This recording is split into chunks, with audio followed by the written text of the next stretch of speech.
You are not free. That statement may feel like a provocation, even an insult. But pause with it for a moment. Freedom, as you've been taught, is the ability to choose, to act, to direct your own life. Yet if we examine reality carefully, we find that what we call freedom is often an illusion constructed by the self, a fragile mask worn over deeper truths. Our senses do not give us reality as it is. They give us filtered data, processed by the brain, stitched into a coherent story. Science itself reminds us of this. The universe is vast, most of it invisible to our perception. What we call objective truth exists beyond us, but we encounter only fragments, bent through the lens of our biology and culture. We live not in reality itself, but in a subjective rendering of it. Within that rendering arises the sense of a self. We imagine a central controller making choices, deciding, steering. Yet neuroscience and philosophy alike show cracks in this picture.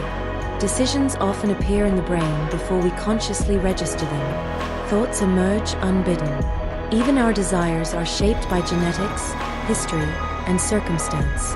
What then is this self that claims freedom? It is a construct, a useful story, but a story nonetheless. It is one step removed from the absolute. The absolute is that which exists beyond the stories, beyond the self. It is not subject to perception, not bound by time, not fractured into subject and object. It is the ground of being from which consciousness arises. The closer we are to the absolute, the less we are trapped by the illusions of choice and identity. The farther we drift, the more we are bound, not by chains we can see, but by the invisible cage of the self.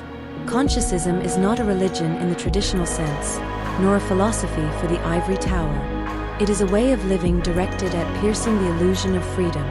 It teaches that freedom cannot be found in more choices, more wealth, or more distractions of the self. True freedom is found only in transcending the self and drawing closer to the absolute.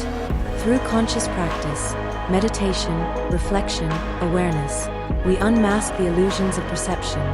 We learn to see the machinery of the self, not as our prison, but as something we can step beyond.